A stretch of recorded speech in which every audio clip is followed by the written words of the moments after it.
And joining us now in studio is I-24 News lifestyle correspondent Maya Kramer, and now turned linebacker, and Chief Creative Officer of VBR Saatchi & Saatchi, Jonathan Lang. Thank you both for being here.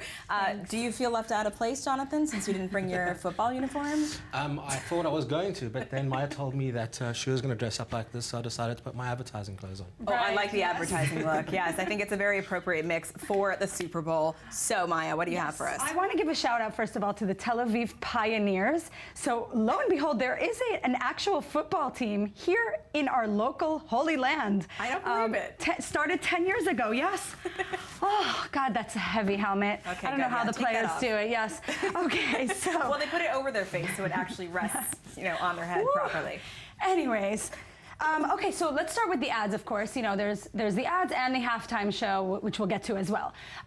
So, of course, this year there were a lot of political, let's just say, little political streams or little tidbits of immigration from 84 Lumber, which was the story of a mother and daughter traveling from Spanish-speaking, traveling from Mexico to the U.S.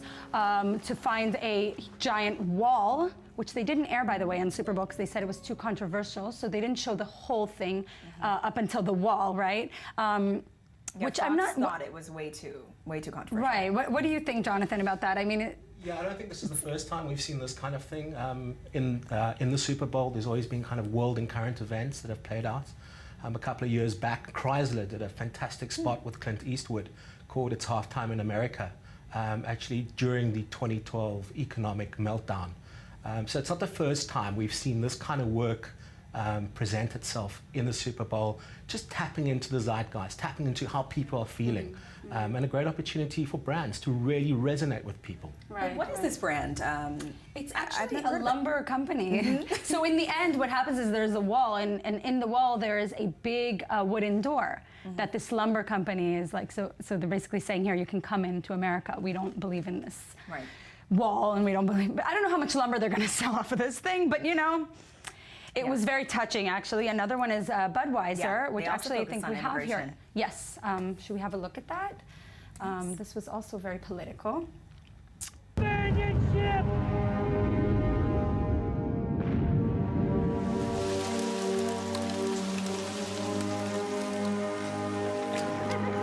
Welcome to St. Louis, son. Beer for my friend, please. Thank you. But next time, this is the beer we drink. Eberhard Dannhauser. Dolphus Busch. Yeah, so this was the story of Adolphus Busch making his way from Germany into the U.S., being faced with kind of anti-Semitic, or not making it the move is not that easy into the U.S. and things haven't changed since then. I mean, absolutely, Maya. You're spot on. I mean, there you go, a great example of how a big brand is tapping into how people are feeling and showing that it's incredibly relevant, that it understands people, it understands what's happening in the world, and I think brands like this are the brands that are winning, that are daring to take a chance to really touch people's hearts and touch their minds. What I liked about this ad is that it kind of had you waiting in suspense till the end. You're thinking, where is this going? And they say, hi, I'm Anheuser, hi, I'm Busch. And you're like, oh, I mean, it was just so wonderfully done and in such a short amount of time. Yeah. I feel that was my... I'll drink a beer to that. Yeah. Where are they? I know. Sorry, I didn't bring them today. I don't think we're allowed to drink beer in studio. Oh, darn. Maybe one day, Maya. Okay, so then we have Airbnb, which showed diversity. They show different faces of people. I think we also have a bit of that, which is very beautiful.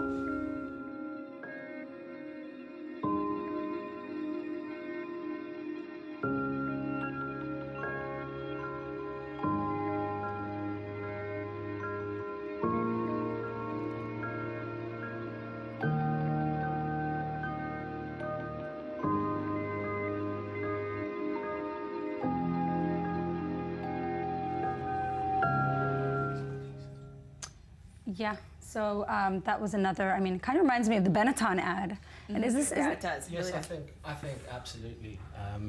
What's going on over here is that with companies like Airbnb, we've all become global citizens, and we belong to a global community. And I think that's what Airbnb as a company represents. And I think with so much animosity in the world today around race, religion, color, and where you're from, Airbnb as a company cuts through all those lines and cuts through all those borders. Yeah. And I think that's a great demonstration. Yeah, and it's minimalistic as well. This ad, it's kind of refreshing, Yes. taking a break from these almost Hollywood production Right. Yeah. advertisements.